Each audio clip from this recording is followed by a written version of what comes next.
Isn't the whole point of freedom of speech that we protect speech at the margins? We protect controversial speech. We protect speech that is radical or outside the norm or not accepted by the majority of the community. Isn't that the whole idea? Absolutely. I think if you are a proper free speech advocate, you will spend your whole time defending obnoxious people. That's what you have to do. H.L. Mencken, the great American essayist, made this point. He said it's really hard fighting for freedom because you spend your whole time defending scoundrels, because oppressive laws are first aimed at scoundrels and you have to stop them at the start. And that's the way it goes. You know, even if it's an extreme Islamist or a racist or an anti-Semite or an intolerant religious fundamentalist, when it's those people whose speech is being attacked, you have to defend them every time.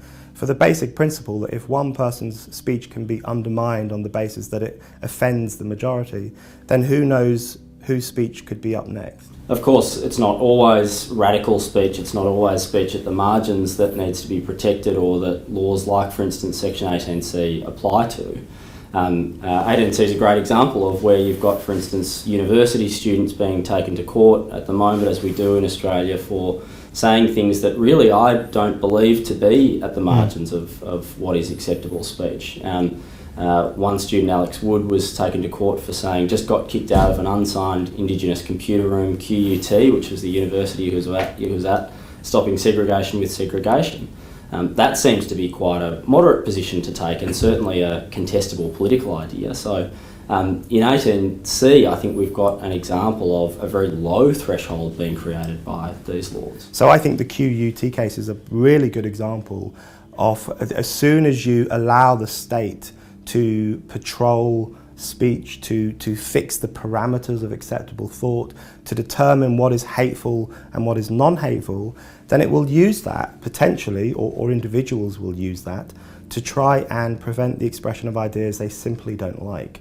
That's why I think you've got to stop it now before it goes further, and before you know it, people could potentially be arrested and punished in other ways simply for holding views that others don't like. And it's in the West, across Europe and America in particular, it's reached epic proportions. You know, in Britain, for example, 30 student unions have banned Robin Thicke's song Blurred Lines on the basis that it is offensive to women. There was a hilarious incident at Oxford University where someone accidentally played it at the kind of student night out, and the student union official leapt up to switch the sound system off, which really reminded me of when I was at Catholic school and the nuns would always switch off the sound system when Madonna came on or something. So, and you know, there are other incidents. They've banned the Sun newspaper from campuses, lads mags, and speakers. You know, Germaine Greer has always been hounded off campus because she is supposedly transphobic. I was banned from speaking at Oxford because I don't have a uterus. I was supposed to speak on abortion. I was supposed to give the pro-choice case. But 300 feminists decided that someone without a uterus should not be allowed to talk about abortion, and they had successfully had the debate called off.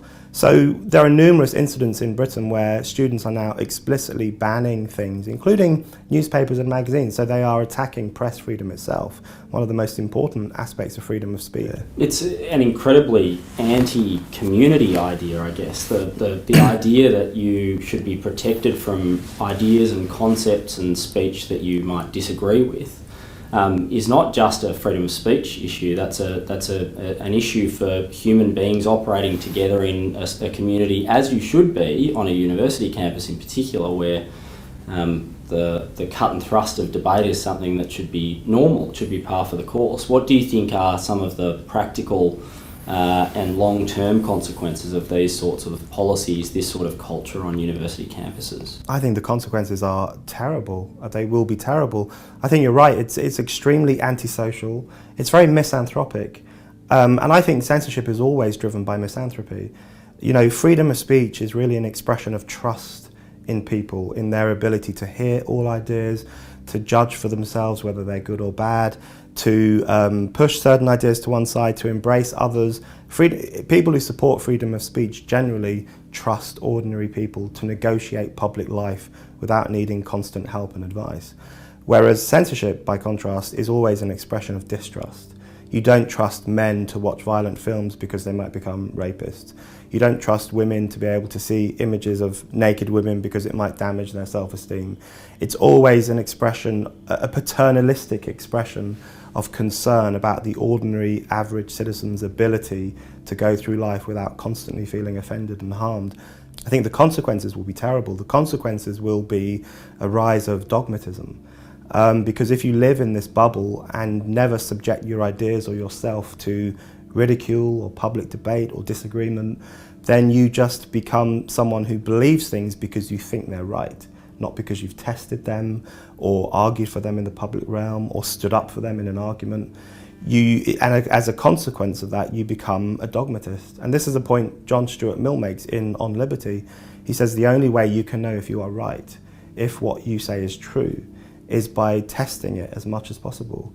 And that's why he says you should welcome opposition, you should welcome difficult debate, you should welcome ridicule, because it keeps you on your toes, it keeps your moral muscles well exercised.